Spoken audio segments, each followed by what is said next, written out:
Dicas e curiosidades, é só no Dicas com Caqui. Matemática e física, bem explicadinhos. Chega de dificuldade, vem aprender aqui.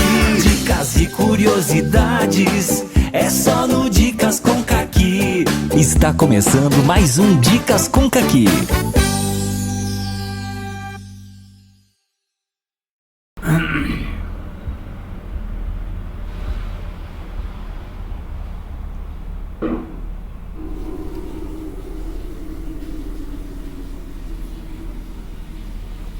Olá pessoal, nesse vídeo eu vou comentar mais 10 questões da prova de matemática. Aqui a minha referência é a prova amarela, tá? Lembrando que quem pegou a outra cor de prova é só fazer a relação com o número da questão. Tá? Então nós temos a questão 146. O instrumento de percussão, conhecido como triângulo, é composto por uma barra fina de aço dobrada em formato que se assemelha a um triângulo, com uma abertura e uma haste, conforme ilustra a figura. Uma empresa de brindes promocionais contrata uma fundição para a produção de miniaturas de instrumentos desse tipo. A fundição produz inicialmente peças com o formato de um triângulo equilátero de altura H, conforme ilustra a figura 2. Após esse processo, cada peça é aquecida, deformando os cantos, e cortada em um dos vértices, dando origem à miniatura. Assuma que não ocorram perdas de material no processo de produção, de forma que o comprimento da barra utilizada seja igual ao perímetro do triângulo equilátero representado na figura 2. Considere 1,7 como valor aproximado para a raiz quadrada de 3, e nessas condições o valor que mais se aproxima da medida do comprimento da barra em centímetros é. O que essa questão ela quer para a gente, na verdade? Ela usou no contexto o triângulo, não é, que é um instrumento usado nas percussões, muito conhecido por sinal. E ele associou matematicamente a esse triângulo um triângulo equilátero de altura 8 centímetros. O que ele vai querer? O que ele está pedindo a gente? Ele está pedindo o perímetro do triângulo equilátero com as características da barra que foi usada para fazer esse triângulo instrumento musical. Então nós vamos, na verdade, calcular o perímetro do triângulo equilátero de altura 8 centímetros. Então, para isso, basta que a gente encontre a medida do lado e, consequente, a medida do perímetro. Lembrando que perímetro é a medida dos três lados, a soma das medidas dos três lados de um triângulo. E essa questão, você tem várias formas de você trabalhar. Você pode, se você lembrar da altura do triângulo, né, a gente tem que a altura do triângulo,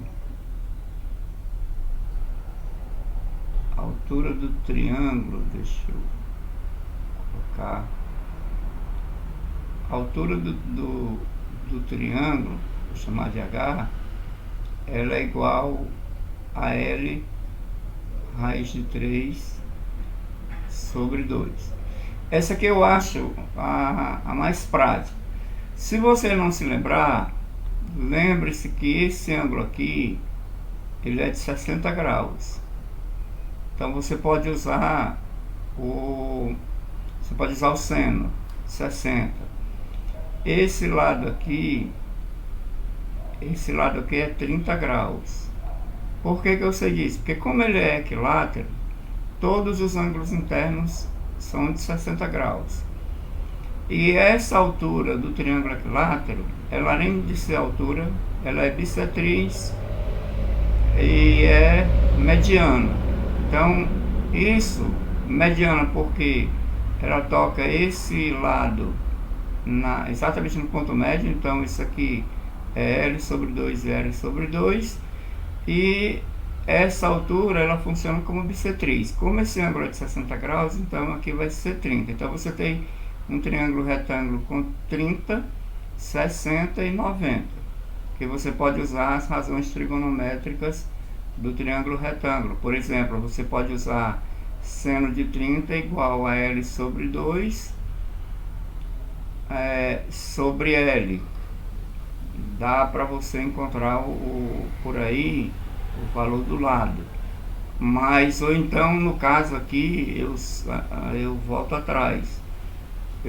Nesse caso aqui, você usaria o cateto adjacente sobre a hipotenusa. E no de 60, se eu falei errado, você pega o cateto oposto sobre o cateto sobre a hipotenusa.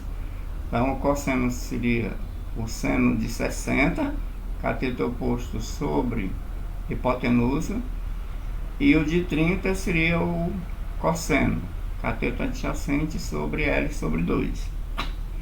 Ok? Mas lembrando dessa informação aqui, o que eu tenho aqui?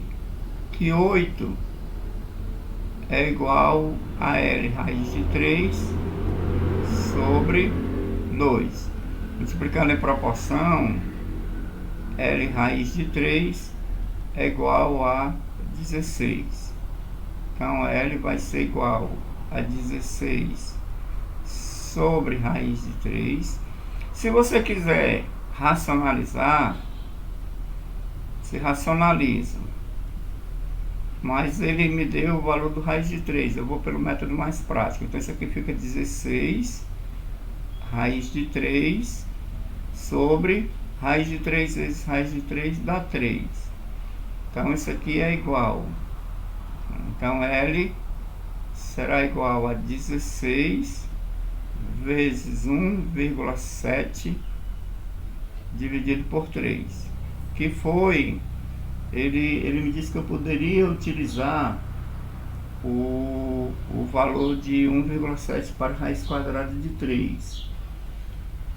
Realizando essas contas aqui, 16 vezes 1,7 dividido por 3, que na verdade, aqui, nessa forma aqui, a gente vai fazer, eu posso fazer o seguinte, para facilitar os cálculos, eu vou fazer o seguinte: o que é o perímetro?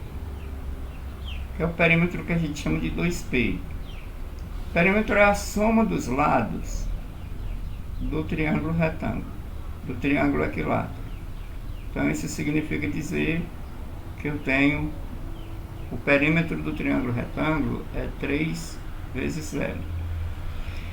O perímetro ele é chamado de 2P porque na fórmula de Heron, o semiperímetro de um triângulo de medidas A, B e C, o semiperímetro, ele é A mais B mais C dividido por 2. Ó, se o triângulo tem lados A, B e C, então o semiperímetro vai ser A mais B mais C dividido por 2, é a metade. Note que se eu passar esse 2 multiplicando P, eu vou ter o quê? Eu vou ter a soma dos lados. E o que é a soma dos lados? Perímetro. Por isso que quando vocês, em sala de aula, se foi mostrada essa questão do 2P como perímetro, é por essa razão que eu estou colocando aqui. Então o que vai acontecer? Então eu vou chamar de 2P, que é o perímetro, vai ser igual a 3 vezes isso aqui. Então vai ficar 3 vezes 16 vezes 1,7 dividido por 3. Cancela esse 3 com esse, e o tamanho da barra ou o perímetro do triângulo aqui vai dar aproximadamente 27,21 centímetros. E a verdade aqui, no caso, a o item que se aproxima mais dessa resposta aqui é a letra D de dado. Letra D de dado. Que aí ele considerou como 9,06 o lado, o que dá 9,07 na verdade.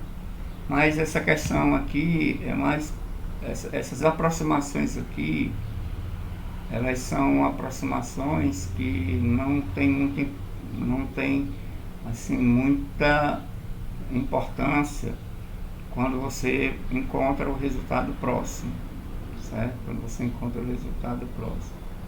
Então, no caso aqui, você tem que a letra D é a resposta da questão. Então, perceba que não foi uma questão difícil, né? Basta você, se você tivesse usado o seno ou o cosseno, a resposta ela sairia do mesmo jeito. O que é interessante numa questão como essa é você associar a figura que ele está contextualizando com a armação matemática, né? Com um modelo matemático, na verdade. Aí você tentar entender a essência do que ele pede, o comando da questão.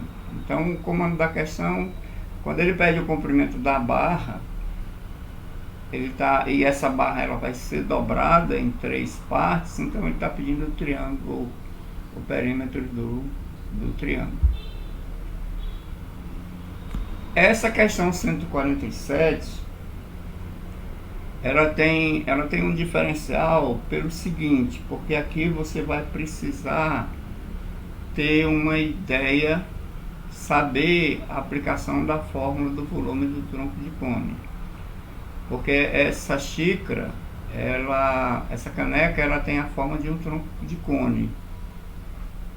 Quer dizer, uma pessoa, ela comprou uma caneca para tomar sopa conforme a ilustração. Então você tem aqui na figura, você tem aqui um diâmetro maior de um círculo maior e você tem um diâmetro menor de um círculo menor. Sabe-se que 1 centímetro cúbico é igual a 1 mililitro e que o topo da caneca é uma circunferência de diâmetro D maiúsculo medindo 10 centímetros. Além disso, sabe-se que a altura, aliás, antes disso, ele diz que a base é um círculo de diâmetro D minúsculo medido 8 centímetros. Então, isso aqui mede 10, isso aqui mede 5. Além disso, sabe-se que a altura H dessa caneca mede 12 centímetros, aqui você tem 12. A distância entre os centros das circunferências do topo e da base, que é essa distância daqui para cá, tá? Qual é a capacidade volumétrica em mililitros dessa caneca? Então nós vamos fazer o que? Se você quiser já transformar em mililitros, porque nesse caso eu preciso calcular o volume. Eu ia falar uma besteira aqui, mas se esquece. O que nós vamos fazer aqui? O volume do tronco de cone, porque isso aqui é o seguinte, você tem o cone. Deixa eu tentar fazer aqui o cone.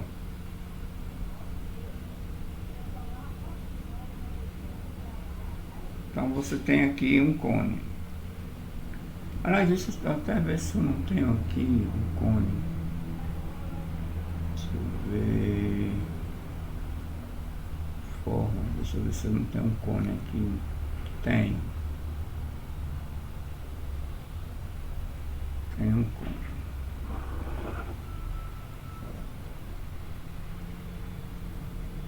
Ó. Esse aqui é um cone.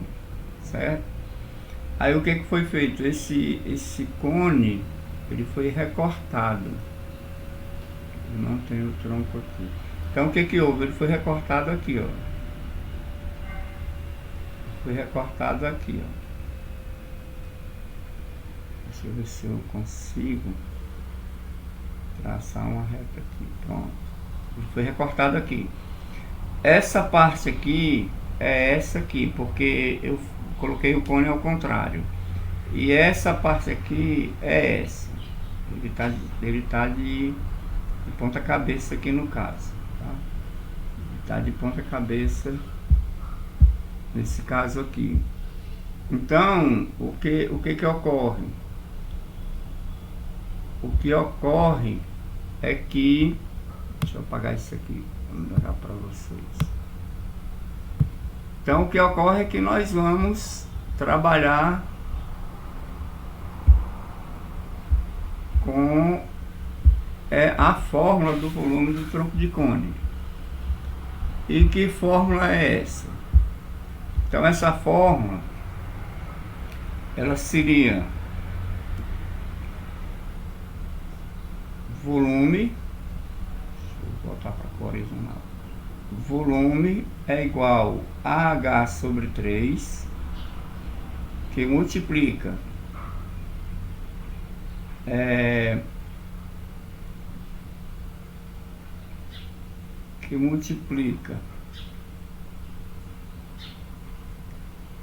a área maior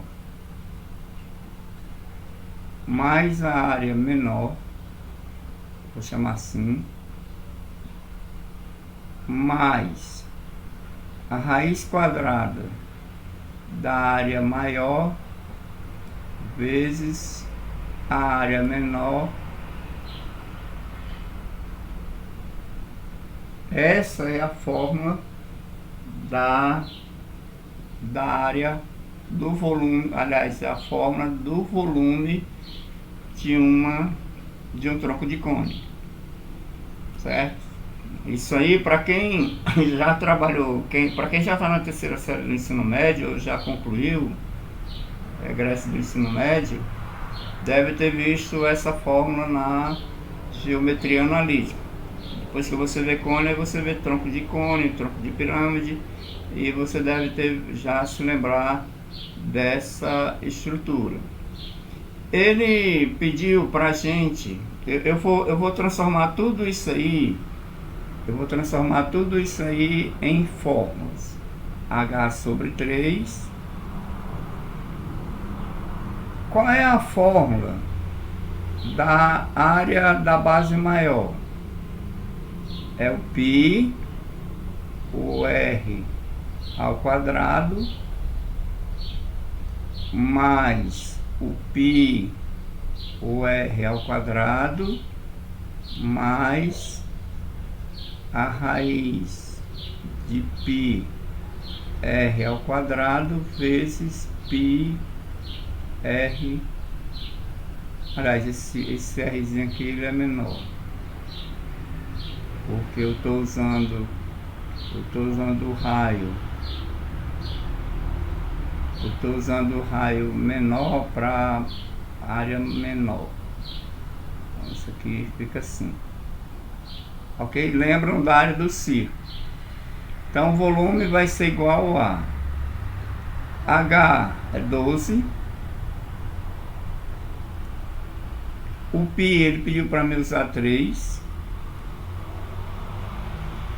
O diâmetro, o raio maior vai ser o diâmetro dividido por 2, então vai ser 5 ao quadrado, mais 3.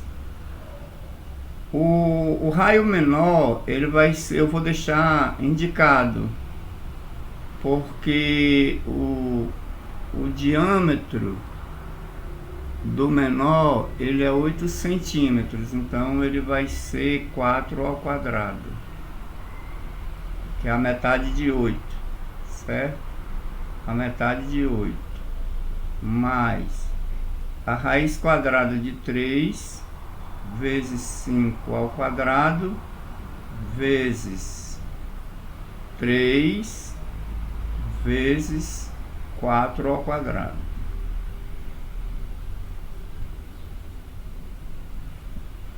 Fecha aqui. Então, o volume é igual a 4, que multiplica 3 vezes 25, que dá 75. 3 vezes 16, que dá 48. E aqui eu vou fazer uma brincadeira aqui, olha. 3 vezes 3 dá 3 ao quadrado.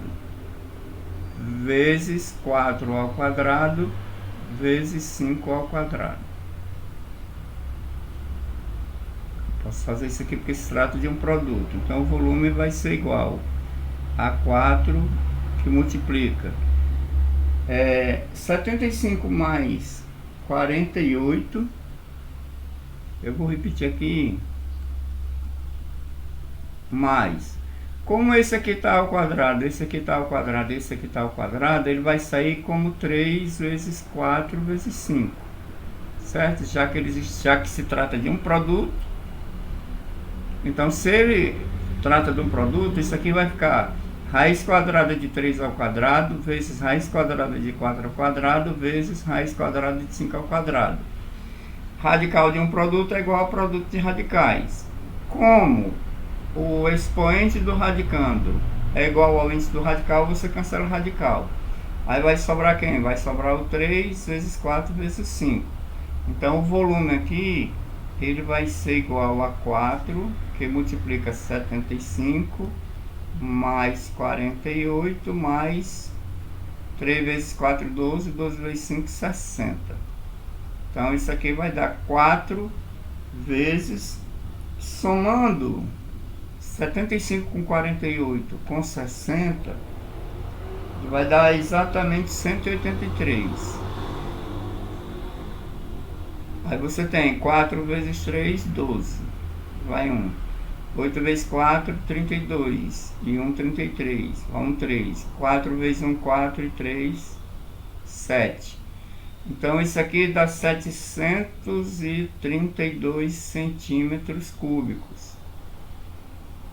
Quer dizer, aqui no caso, como eu sei que 1 centímetro cúbico, ele está me dizendo que 1 centímetro cúbico é igual a 1 ml, então minha resposta, na verdade, vai ser 732 ml.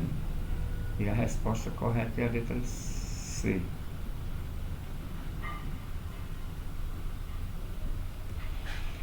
Bom, do ponto de vista prático, a questão não é difícil, tá? O problema aqui é você ter visto o volume do tronco de cone na geometria espacial, e se você viu, você se lembrar da fórmula do volume do tronco de cone, tá certo? Então essa é o diferencial dessa questão, porque a gente percebe que em algumas situações não dá para, e principalmente nessa situação excepcional que nós tivemos de pandemia, possivelmente, por uma questão de enxugar conteúdo, possivelmente muitas turmas não tenham visto, e se tem visto a geometria espacial, talvez não tenha trabalhado com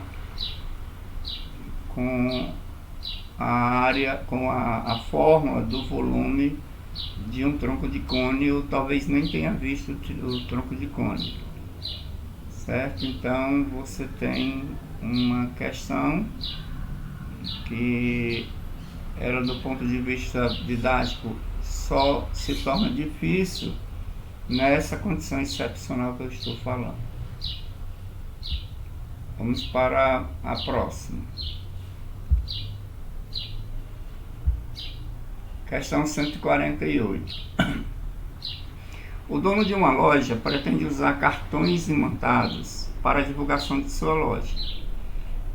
A empresa que fornecerá o serviço lhe informa que o custo de fabricação do cartão é de 1 centavo por centímetro quadrado e que disponibiliza modelos tendo como faces úteis para impressão um triângulo equilátero de lado 12 centímetros, um quadrado de lado 8 centímetros, um retângulo de lados 11 por 8, um hexágono regular de lado 6 centímetros e um círculo de diâmetro 10 centímetros. O dono da loja está disposto a pagar, no máximo, 80 centavos por cartão. Ele escolherá dentro desse limite de preço o modelo que tiver maior área de impressão.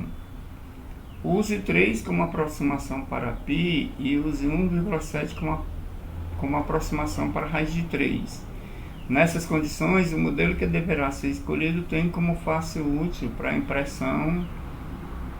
Aí você tem. O que a questão ele está pedindo para a gente? Inicialmente, o que ela exige da gente? Ela vai exigir da gente a área, o conhecimento da área do triângulo equilátero, de um quadrado, de um retângulo, de um hexágono e de um círculo. Vai precisar dessas 5 áreas aí. O que nós vamos fazer? Nós vamos calcular a área de cada um. E depois a gente vai pegar essa área e multiplicar por 0,01 centavos, né? Por 1 centavo, na verdade. A gente vai multiplicar para quê? Para a gente saber o preço individual de cada cartão. Certo? Então, nessa questão,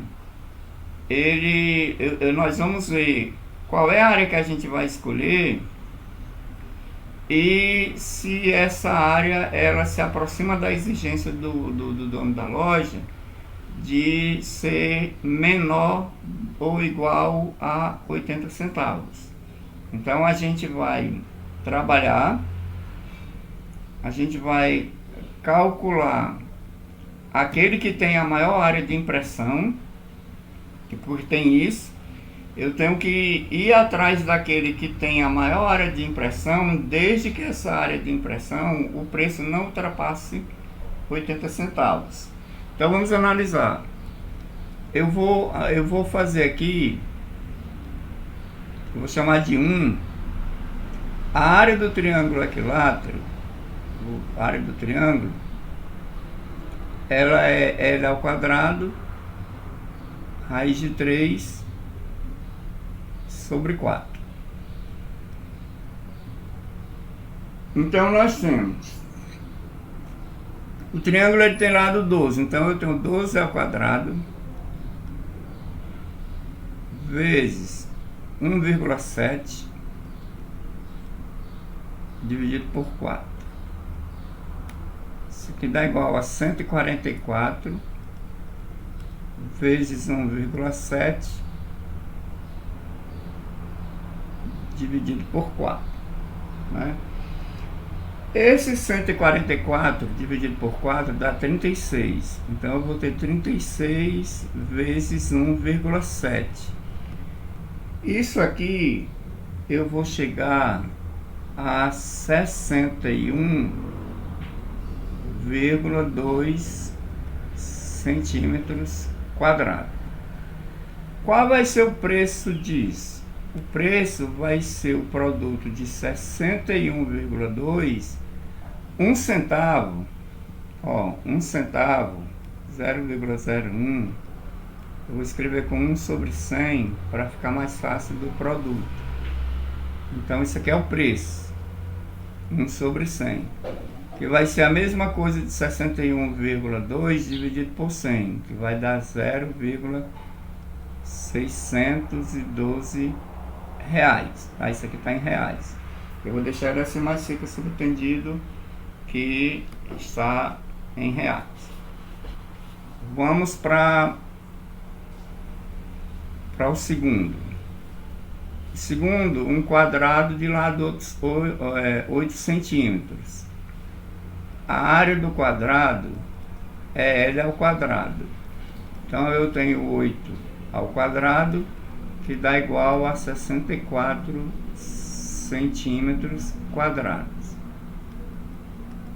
O preço vai ser igual a 64 vezes 1 centésimo. 64 dividido dá 0,64 reais.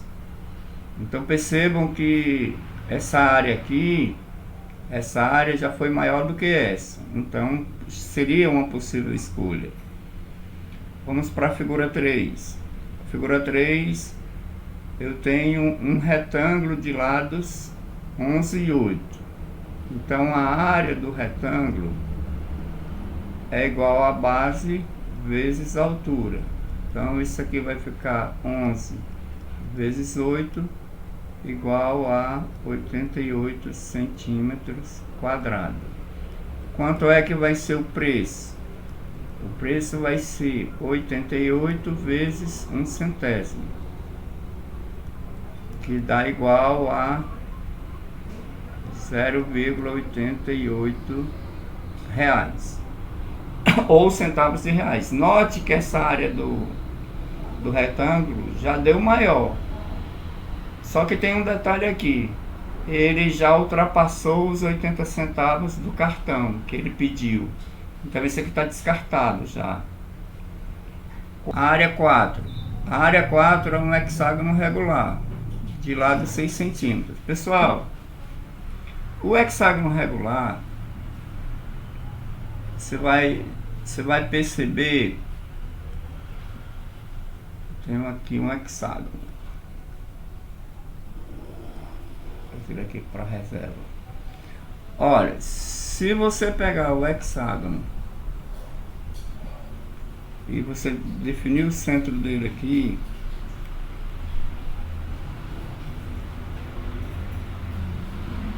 definir o centro, você vai perceber que você vai ter 6 triângulos equiláteros, certo? Ó, 1, 2, 3, 4, 5, 6. Então eu posso dizer sem sombra de dúvidas que a área do hexágono ele vai ser igual a 6 vezes a área do triângulo equilátero, certo? São 6 áreas aqui. Você vai ter aqui 1, 2, 3, 4, 5, 6, certo? Então, o que é que nós vamos fazer aqui? Nós vamos ter 6 vezes 6 ao quadrado vezes 1,7 dividido por 4. Isso aqui vai dar igual a 91,8 centímetros quadrados. E o preço, quando eu dividir isso aqui por 100, vai ficar 0,918 reais. Porque esse 91,8, quando eu dividir por 100 aqui, aí vai ficar 0,9118 reais. Esse aqui também, esse tá fora. Esse tá fora por quê? Porque 918 ele é maior do que 0,8, certo? Então, como isso aqui deu maior, do que 80, esse aqui deu maior do que 80, então eu já descartei o 3 e o 4, certo? E aí a minha resposta está entre 1, 2 e o 5, que eu vou calcular agora. A gente sabe que a área do círculo é π r ao quadrado. Aí ele me disse que é um círculo de diâmetro 10. Então o raio vai ser 10 dividido por 2, 5. E ele me disse também que eu utilizasse 3 como aproximação de π. Então vai ficar 3 vezes 5 ao quadrado, que dá igual a 75 centímetros quadrados. O preço vai ser 0,75 reais, centavos de reais.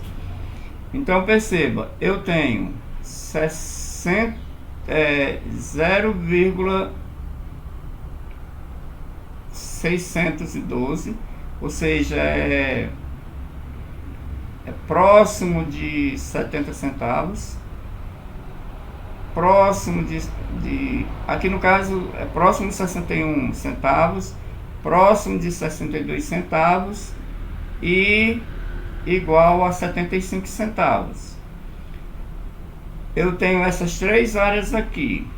O que eu vou fazer? Eu vou escolher aquela maior, desde que ela não seja maior do que 80 centavos.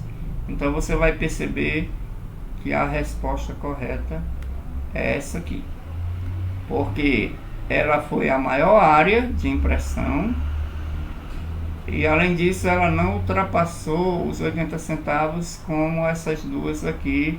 Note que a área do hexágono é a maior área, mas ela é maior do que 80, não me interessa.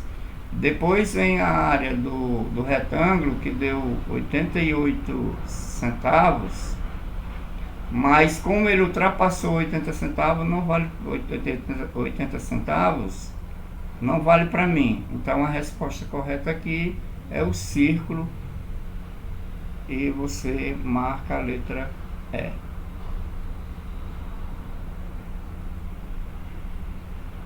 Você marca a letra E.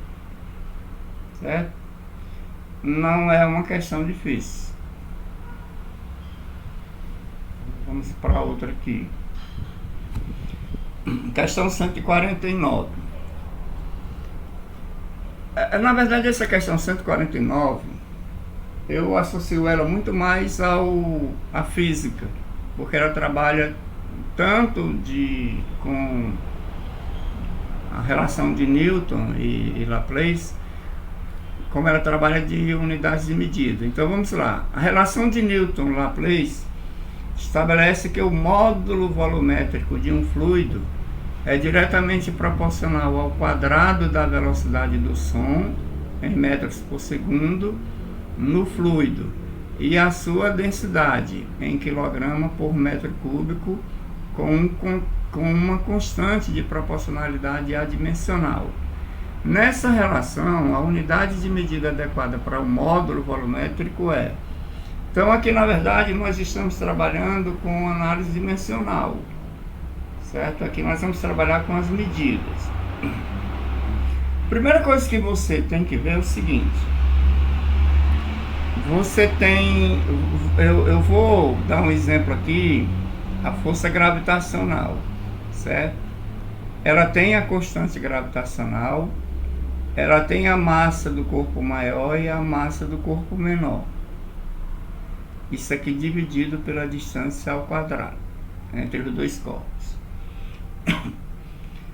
Tira a constante G, deixa ela fora, porque ela é uma constante. Agora, eu tenho o produto massa maior e massa menor. Percebam que o produto massa maior e massa menor está na mesma linha da variável F. Então, quando na fórmula, se você escrever corretamente a fórmula, tudo aquilo que estiver na mesma linha da grandeza, você diz que ela é diretamente proporcional àquela grandeza.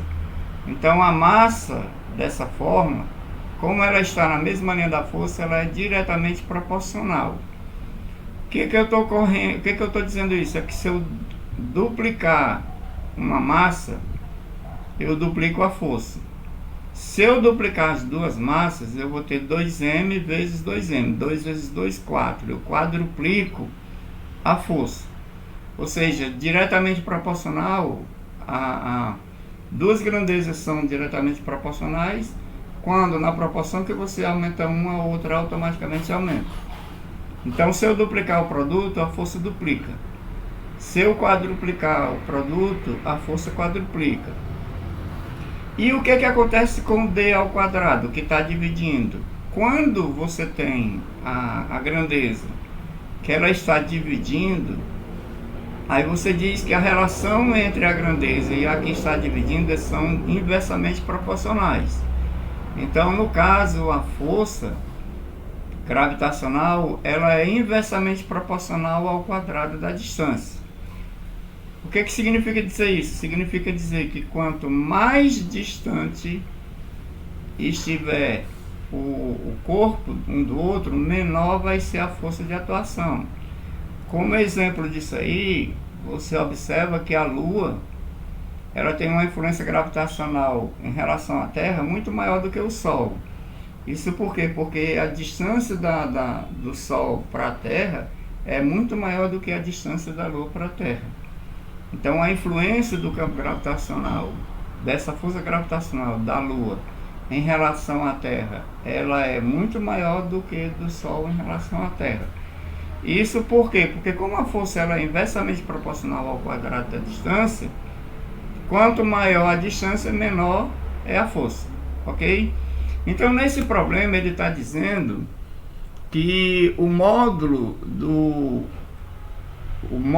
volumétrico de um fluido, vamos colocar um V e um F aqui, ele é diretamente proporcional ao quadrado da velocidade do som. Ao quadrado da velocidade do som. Então vamos fazer isso.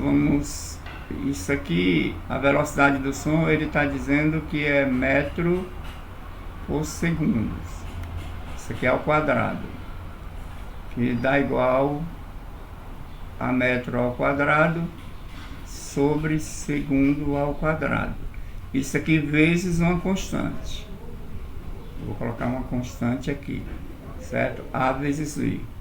Vou colocar uma constante aqui. Esse A não é aceleração. E ele diz também que essa velocidade é proporcional, vou colocar um B como constante de proporção, à sua densidade, sendo que a densidade ela está em quilogramas por metro cúbico, certo? Quilogramas por metro cúbico. Eu fiz isso aqui separado, mas na verdade ele está dizendo para mim isso aqui, que essa velocidade ela vai ser quem? Ela vai ser a constante A vezes a constante B, que vai ser uma constante, vezes metro ao quadrado sobre segundo ao quadrado, vezes quilograma sobre metro cúbico. Pronto, é isso que ele quer. Ele tá me dizendo que a velocidade do fluido é diretamente proporcional a essa expressão aqui. Ah, aqui, mas e o segundo ao quadrado e o metro ao cúbico? Não, isso aqui, eu fiz isso aqui para facilitar para vocês.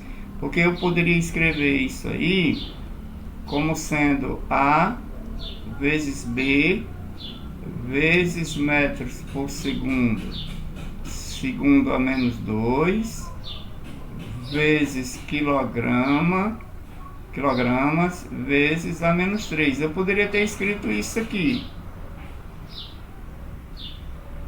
Enxerguem dessa forma aqui. Por quê? Porque dessa forma que eu coloco aqui, A vezes B é constante, então eu pego esse metro ao quadrado, dividido por metro ao cubo, sobra metro. Aí vai ficar quilogramas, vezes, isso aqui eu inverto, isso aqui eu inverto. Ok? Então você vai ter quilogramas, deixa eu organizar aqui.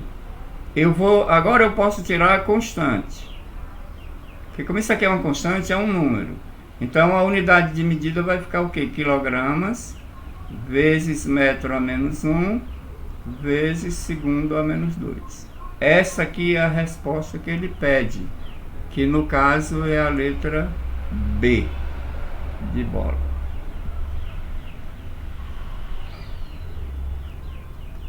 Então isso aqui é o que a gente chama de análise dimensional, tá? Note que na letra A ele botou quilograma por metro a menos 2 por segundo a menos 1. E é o contrário, certo? É o contrário. Então aí a particularidade ela está relacionada ao fato de você ter a ser diretamente ou inversamente proporcional a uma grandeza. Tá bom? Então, nós temos aí a resolução da questão. Vamos para a próxima. Questão 150. Uma pessoa pretende viajar por uma companhia aérea que despacha gratuitamente uma mala com até 10 kg. Em 2 viagens que realizou, essa pessoa utilizou a mesma mala e conseguiu 10 kg com as seguintes combinações de itens. Então, na viagem 1, ele levou 12 camisetas, 4 calças e 3 sapatos. Isso deu 10 kg. Na segunda viagem, ela levou 18 camisetas, 3 calças e 2 sapatos. E isso deu 10 kg. Para ter certeza de que sua bagagem terá massa de 10 kg, ela decide levar essa mala com 2 calças, 1 sapato e o máximo de camisetas, admitindo que os itens do mesmo tipo têm a mesma massa. Qual a quantidade máxima de camiseta que essa pessoa poderá levar? Então vejam bem, vamos analisar, porque isso aqui eu acho mais uma questão de lógica e de proporcionalidade. Vamos analisar aqui. Na primeira viagem, eu vou botar aqui camisetas, calças e sapatos. Vejam, eram 12 camisetas, 4 calças, 3 sapatos. Isso aqui deu 10 kg. Na segunda viagem,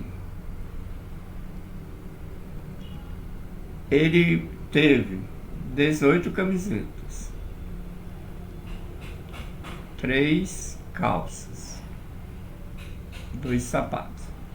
Perceba o que foi que aconteceu. Ele tirou um sapato aqui, uma calça, aliás, 4 menos 1, 3. E ele tirou um sapato aqui, 3 menos 1, 2. Ele tirou uma calça, um sapato e aumentou 6 calças. 12 mais 6, 18. Raciocinou porque isso aqui deu 10 quilos. Então, qual é o meu raciocínio aqui? Se ele tirou uma calça e ele tirou um sapato e aumentou 6 camisas, então eu posso dizer que 6 camisas têm a mesma massa de uma calça e de um sapato. Concordam? Aí vejam bem, ele me diz que ela decide levar uma mala com 2 calças, então ela vai tirar outra calça. Vão ficar 2 calças. E um sapato, ele vai tirar outro sapato. Aí só um, ó, para levar essa mala com 2 calças e um sapato. Então eu tiro nessa nova minha ideia aqui. Eu tiro uma calça, tiro um sapato. Quando eu tirei uma calça e um sapato, eu acrescentei o que para compensar? 6 camisas.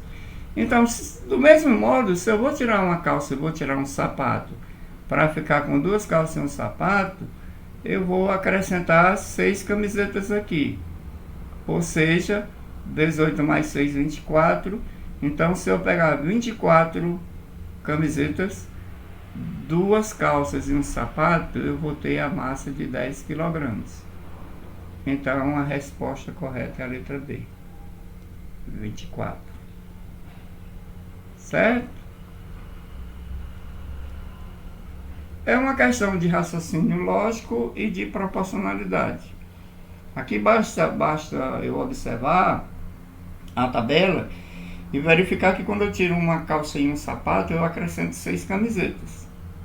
Vejam que quem elaborou a questão deixou claro isso pra gente, quer dizer, o padrão. Aqui no caso, uma outra saída. Se eu não quiser levar nenhum sapato e levar uma calça, quantas camisetas eu vou levar? 30. Porque seria 24 mais 6.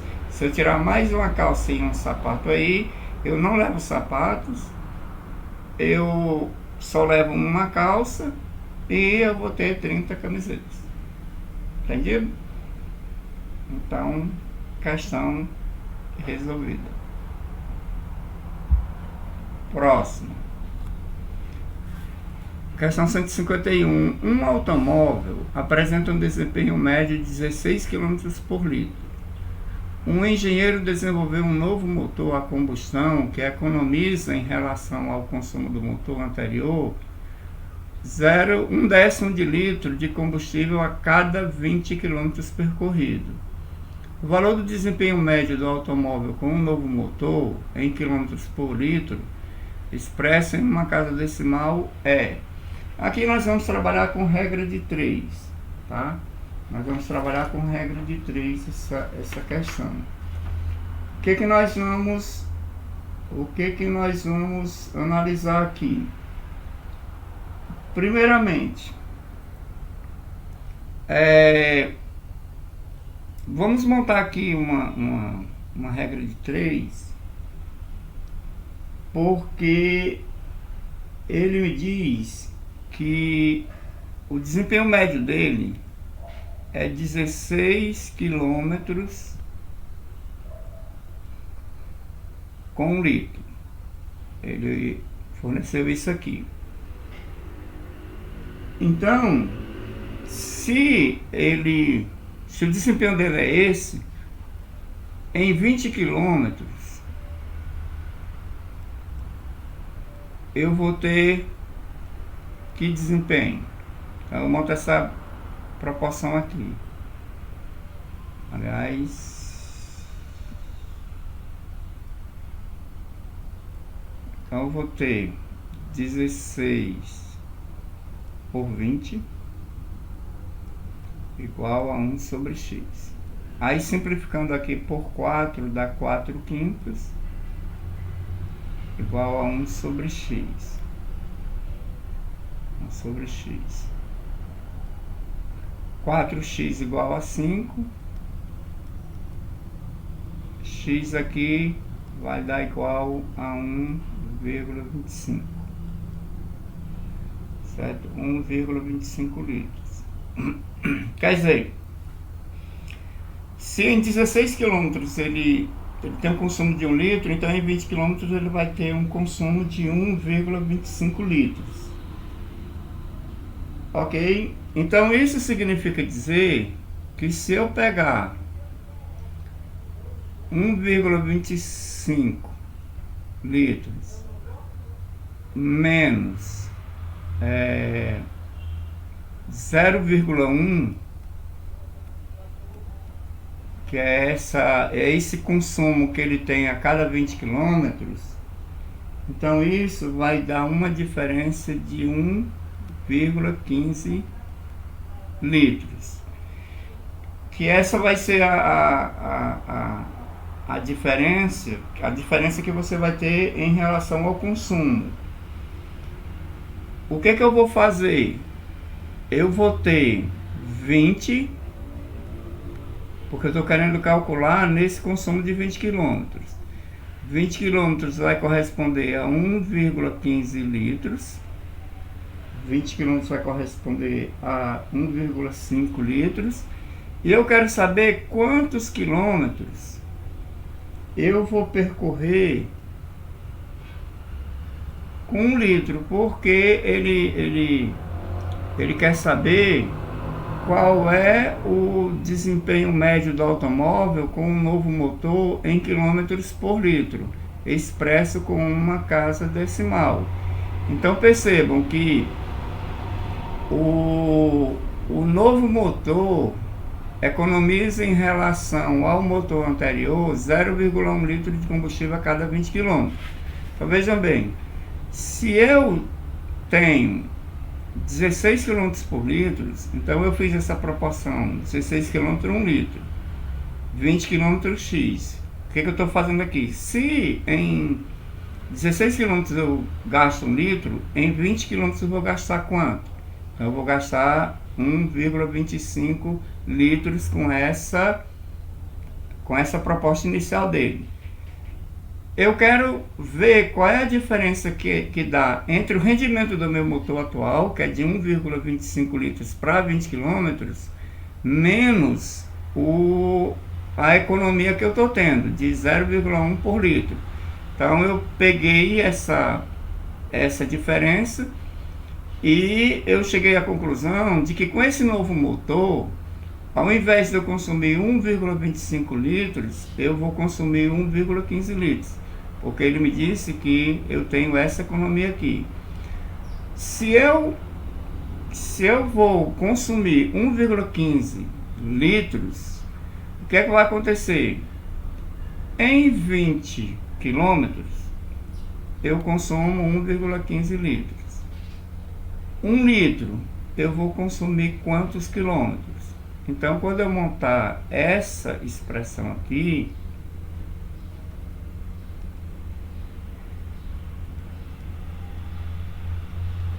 então você vai ter 1,15y igual a 20, onde y vai ser igual a 20 dividido por 1,15. Isso aqui vai dar um total de 17,39 quilômetros. Só que se você olhar aqui, você não tem 17,39, mas você tem 17,40 quilômetros. Letra D de dado.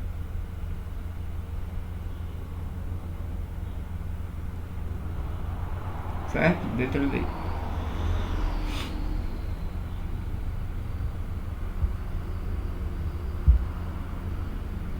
Questão 152.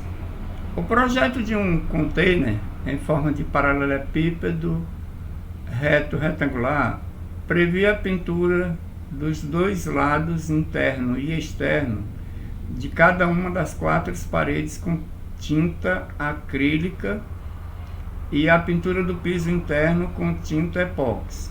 O construtor havia pedido a 5 fornecedores diferentes orçamentos das tintas necessárias, mas antes de iniciar a obra resolveu mudar o projeto original, alterando o comprimento e a largura para o dobro do originalmente previsto, mantendo inalterada a altura.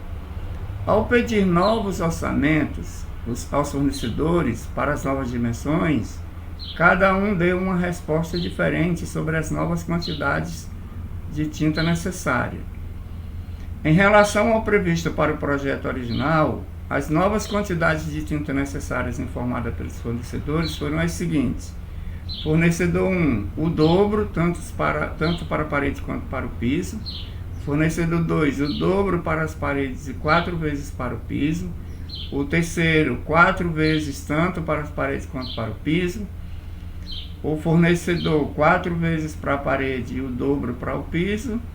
E o fornecedor 5, 8 vezes para a parede e 4 vezes para o piso. Analisando as informações dos fornecedores, o construtor providenciará a quantidade adequada do material. Considere a porta de acesso do container como parte de uma das paredes e qual dos fornecedores prestou as informações adequadas, devendo ser o escolhido pelo construtor para a aquisição do material. É interessante que você perceba uma coisa. Você não vai precisar trabalhar com esses cinco fornecedores, não. Porque, na verdade, se a gente ler a questão, deixa eu só dar uma olhada aqui no contexto da questão. Ele havia pedido a 5 fornecedores, aí resolveu mudar o projeto original, alterando o comprimento e a largura para o dobro do original. O que ele fez? Ele duplicou a medida do comprimento e da largura e manteve a altura original. Então ele está perguntando para a gente o seguinte: se eu duplicar a altura se eu duplicar o comprimento e a largura, o que é que vai acontecer com a área da parede e com a área do chão, certo? Então eu vou ver se eu tenho aqui. Eu vou ver se eu tenho aqui uma figura. Deixa eu ver. Deixa eu ver se eu tenho aqui uma figura em forma de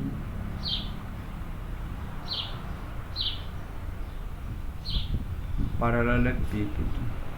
É isso que eu queria, né? Parece que paralelepípedo não. É uma figura tridimensional. Eu não tenho. Ó, eu vou tentar fazer aqui. Se sair torto, vocês me perdoem, tá bom? Vou tentar aqui.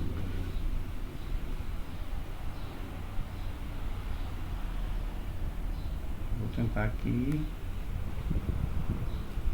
Para ver se eu dou a vocês uma ideia. Vai valer, isso aqui é um esboço, desculpem aí se não sair muito chique, tá?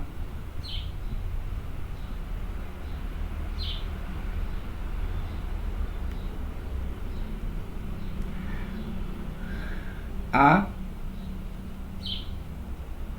B, C. Isso aqui não me interessa, que é a altura. Se, note que a área da parede é igual a A vezes B. Se eu duplicar a área, ela vai ficar 2 vezes AB.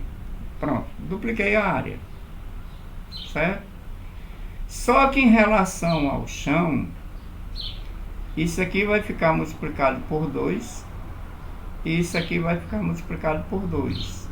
Então a área do chão vai ser 2A vezes 2B, que vai dar igual a 4AB. Ou seja, a área da parede vai ficar duplicada e a área do chão vai ficar quadruplicada. Então, o que o fornecedor 1? O dobro para as paredes quanto para o piso. Então, ele diz que essa área ia ser o dobro e essa área ia ser o dobro. Então, esse aqui está fora. Fornecedor 2. O dobro para as paredes e 4 vezes o piso. Então, esse camarada aqui foi quem ganhou. Então, nesse caso, quem levou foi o fornecedor 2. Letra B. O que o fornecedor 3? 4 vezes a parede. Aliás, ele disse 4 vezes tanto para a parede quanto para o piso. Não, a parede vai ser o dobro. Aí vejam bem. O fornecedor 4. 4 vezes para a parede o dobro do piso. Ele fez o contrário. Fornecedor 5. 8 vezes a parede, 4 vezes o piso. Então, não tem nada a ver isso aí. A resposta certa foi o fornecedor 2. Letra B.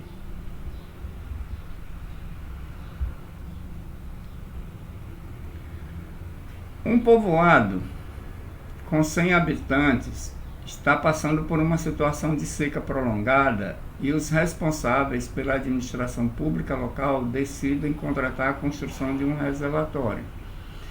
Ele deverá ter a forma de um cilindro circular reto, cuja base tenha 5 metros de diâmetro interno, e atender à demanda de água da população por um período de exatamente 7 dias consecutivos. No 8º dia, o reservatório vazio é completamente reabastecido por carros-pipas. Considere que o consumo médio diário por habitante é de 120 litros de água. Use 3 como aproximação para π. Nas condições apresentadas, o reservatório deverá ser construído com uma altura interna mínima em metro igual a. Então você tem aqui o reservatório, que ele vai ter a forma de um cilindro, certo? vai ter a forma desse cilindro aqui. Então ele disse que esse cilindro ele tem um diâmetro, de 10 centímetros, né? Então o diâmetro aqui é 10 centímetros.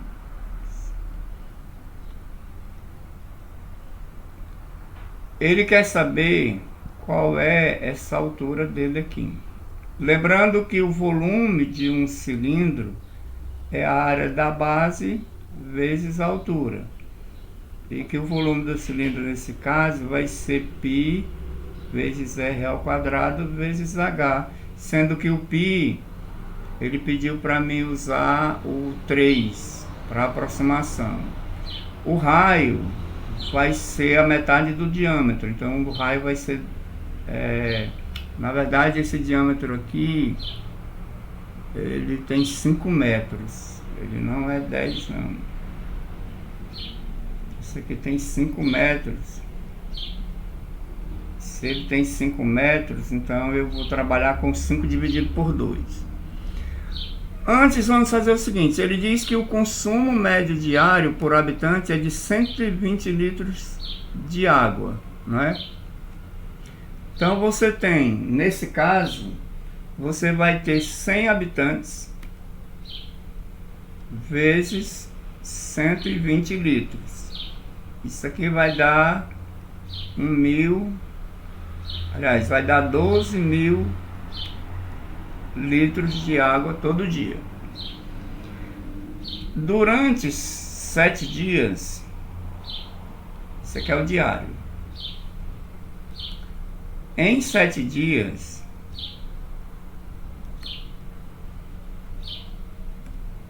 eu tenho 12.000 vezes 7, que dá 84.000 litros.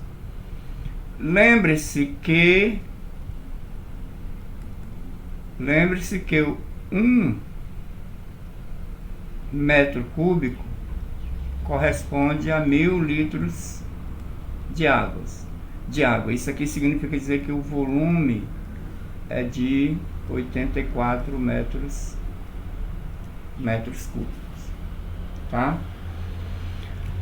Agora vamos calcular o volume do cilindro. Isso aqui é 84, isso aqui é 3, isso aqui vai ser 5 sobre 2 ao quadrado vezes o H, que é o que eu quero. Porque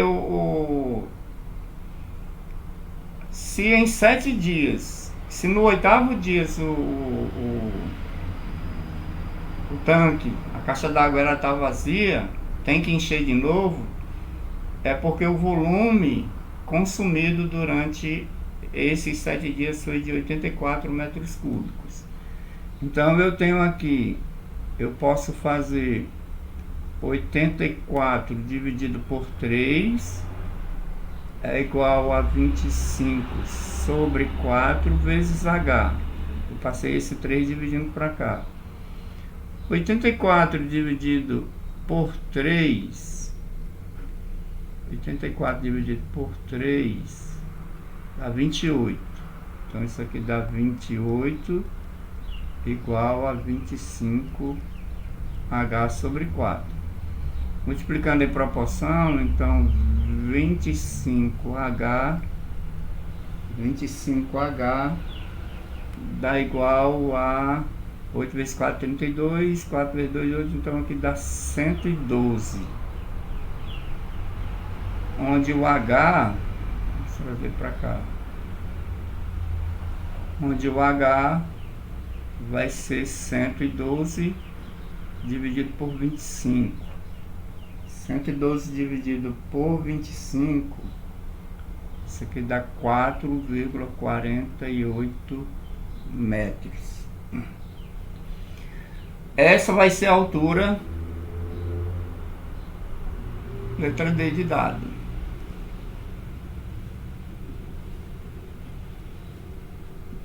Então é uma questão que ela traz para a gente o conhecimento da fórmula do volume de uma caixa d'água, tá? Que essa caixa d'água, lembre-se, tem a forma de um cilindro. Lembrando que o volume do cilindro é a área da base vezes a altura. Como o cilindro ele tem a base circular, então PR ao quadrado vezes H. Próxima questão. Questão 154. O quadro, ele representa a relação entre o preço de um produto, R, e seu respectivo imposto devido. Então, nós temos aqui, de acordo com a tabela que ele forneceu, ele quer que a gente mostre o gráfico que melhor representa essa relação. É uma questão que, por exemplo, se você analisar a tabela, você tem um intervalo aqui. Se ele tem um intervalo aqui, nessa primeira coluna, você tem vários intervalos, isso significa dizer que esse intervalo ele vai crescendo sem ser constante, não é uma constância. Então, por exemplo, quando ele diz que o preço do produto sendo menor ou igual a 500, ele é isento de imposto. O que acontece aqui? O que vai acontecer é que, se você analisar a letra C, esse ponto aqui é 0, 0. Ele está me dizendo que para o imposto zero, para o produto zero, o imposto é zero. Isso aqui não tem nada a ver, certo? Essa aqui ele diz que se o preço for 5.000, o imposto vai ser zero, fora. Esse aqui também não, porque ele não dá saltos. Note que no intervalo aqui, o 5.000 ele está fechado aqui e está aberto aqui. O 10.000 está fechado aqui e está aberto aqui. Então isso significa dizer que tem a continuidade. Então esse aqui está fora também. Isso significa dizer que você vai perceber que de 0 a 5.000 você vai ter uma isenção, ou seja, o imposto é nulo, é zero. E como é que você representa uma coisa nula? Graficamente, você traça o gráfico sobre o eixo X. Então vejam que, se você analisar o D, é porque ele não está contínuo, ele está separado, então está descartado. O C, ele começa do zero, e não é. O E, ele começa dos 5.000. A isenção é só quando você compra 5.000, e não é isso. Quando o preço do produto é menor ou igual a 5.000. Agora a gente precisa analisar, porque a nossa resposta ou está no A ou está no B. Então vejam bem, ele disse que se o R ele for menor ou igual a 10.000, e se for maior do que 5.000, o imposto vai ser 10% de R menos 5.000. Então vamos supor o seguinte. Vamos pegar o limite, porque percebam que aqui ele está a partir do limite. Então, se esse R for 10.000, se o preço do produto for 10.000, menos os 5.000, isso aqui vai dar 5.000, certo? Isso vai ser a minha base de cálculo para o imposto, se um produto ele custar até 10 mil. E como é que eu vou calcular o imposto? Eu vou calcular 10% de 5 mil. 10% de 5 mil é 500. Então eu vou pagar R$500 de imposto. Então se eu olhar para esse gráfico aqui, você vai ter que, se eu pagar 10 mil, eu vou ter R$500 de imposto. Se eu pagar 10 mil, eu vou ter R$500 de imposto. Então todos dois por enquanto estão atendendo. Agora, na outra faixa de imposto, quer dizer, se o preço do produto é maior do que 10 mil, e se for menor ou igual a 15 mil, o que acontece? Nós vamos pagar R$500 mais 30% da diferença. Então vamos supor que o produto seja 15 mil, que a gente vai para o limite. 15 mil menos 10 mil dá igual a 5 mil. Vamos calcular 30% de 5 mil. 30% de 5 mil dá 1.500. Não tem esse camarada aqui não, certo? 1.500. Então eu vou pegar 500 mais 1.500. Então eu vou pagar um imposto de 2.000. Percebam que no gráfico aqui 15 mil está relacionado com 1.000 e nesse aqui 15 mil está relacionado com 2.000. Então a resposta correta é a letra A. Letra A. Entendido? Então não é uma questão difícil essa aqui para você trabalhar. Agora vamos à 10ª questão. 10ª questão. O administrador de um teatro percebeu que com o ingresso do evento a R$20, um show conseguia atrair 200 pessoas. E que a cada R$1 de redução no preço do ingresso, o número de pessoas aumentava em 40. Ele sabe que os donos do teatro só admitem trabalhar com valores inteiros para os ingressos, pela dificuldade de disponibilizar troco, e pretende convencê-lo a diminuir o preço do ingresso. Assim, apresentará um gráfico da arrecadação em função do valor do desconto no preço atual do ingresso. O gráfico que mais se assemelha ao que deve ser elaborado pelo administrador é... Pessoal, tem uma informação muito interessante aí, que ela vai exigir de vocês a ideia de intervalos numéricos e de conjuntos numéricos. Ele falou em números inteiros. Quando você constrói a reta dos números inteiros, só dos números inteiros, ela é contínua? Menos 3, menos 2, menos 1, 0, 1, 2, 3, etc. Ela é contínua? Quando você constrói a reta dos números naturais, ela é contínua? Agora, quando você constrói a reta dos números reais, ela é contínua? Então, a reta dos números reais, ela é sim contínua, porque entre dois números reais sempre vai ter uma média aritmética entre eles. Agora, se a reta ela é natural, se ela é inteira, não, porque os números saltam. Por isso, se você se lembrar disso, você já matou 60% da questão. Por quê?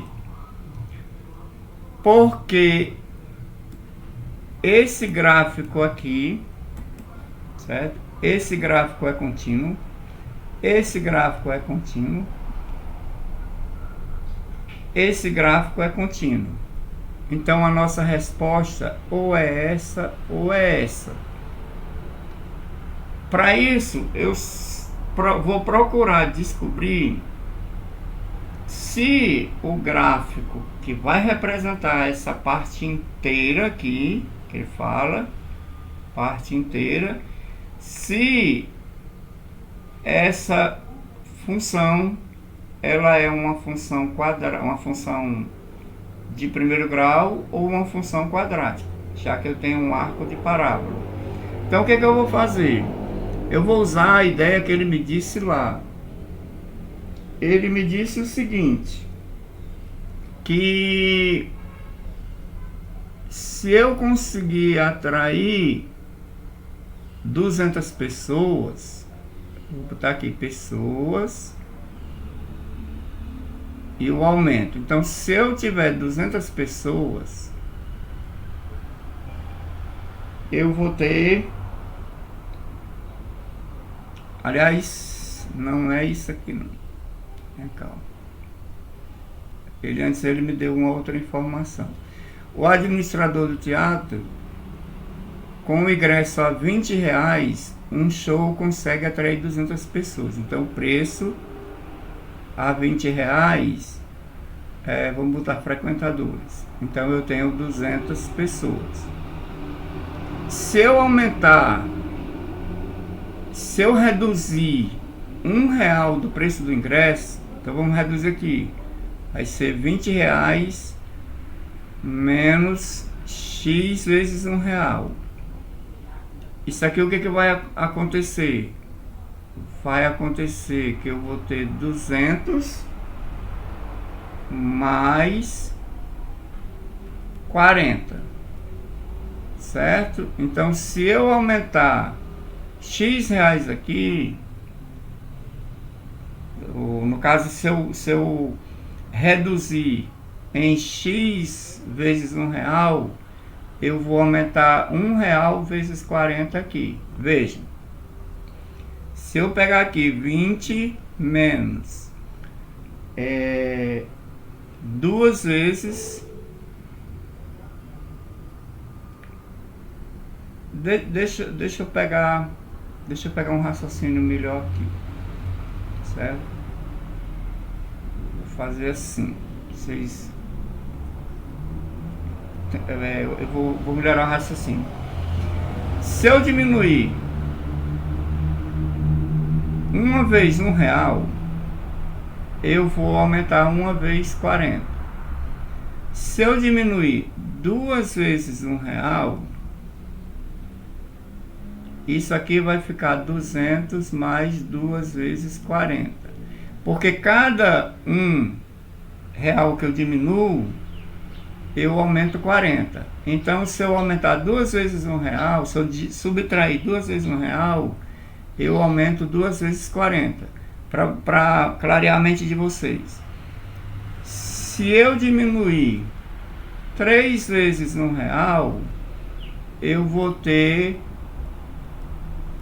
3 vezes 40 pessoas mais 200, ou seja, à medida que eu vou aumentando a diminuição de R$1 do preço cobrado, ou seja, se eu cobrar 19, eu vou aumentar 40 pessoas, se eu cobrar 18, eu vou aumentar 80 pessoas, se eu cobrar 17, eu vou aumentar 120 pessoas. Aí você poderia colocar assim, Kaki, e por que você não está fazendo desse jeito? Por que se você está fazendo desse jeito? É porque não esqueçam que eu estou deduzindo uma fórmula. Eu estou procurando o padrão, e o padrão eu já encontrei. Porque veja bem, se eu pegar aqui esse 20 menos X vezes 1.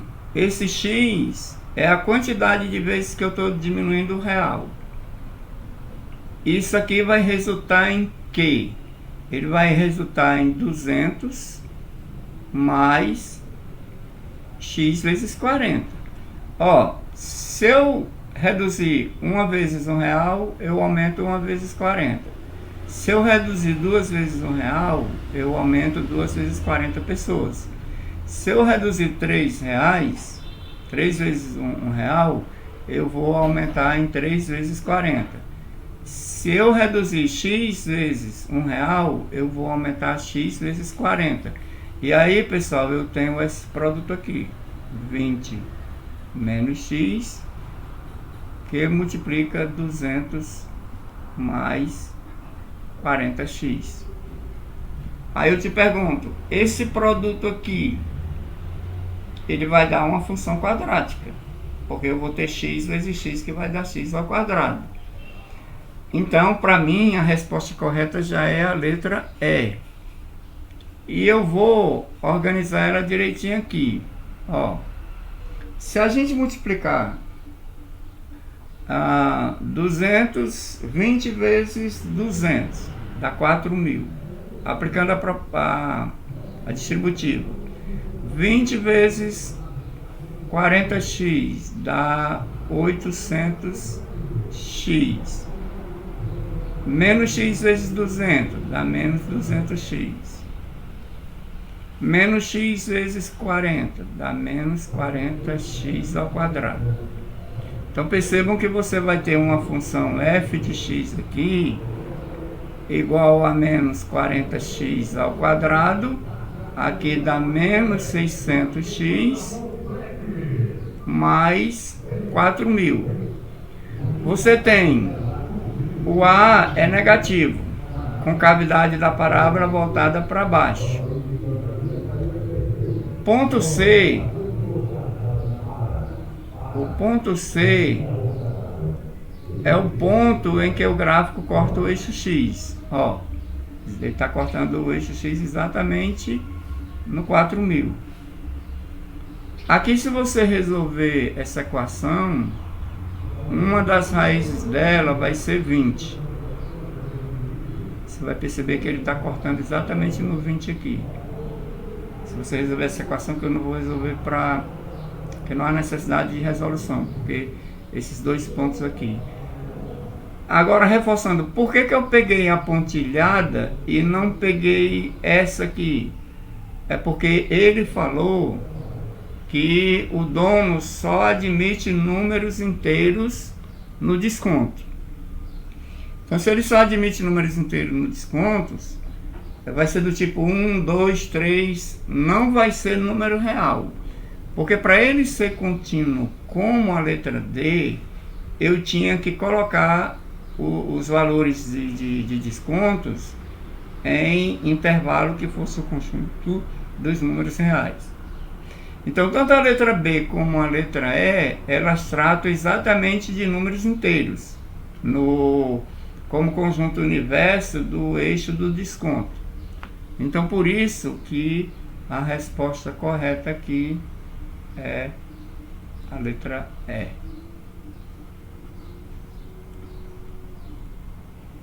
Pronto, então com essa a gente chegou à questão 155 da prova amarela.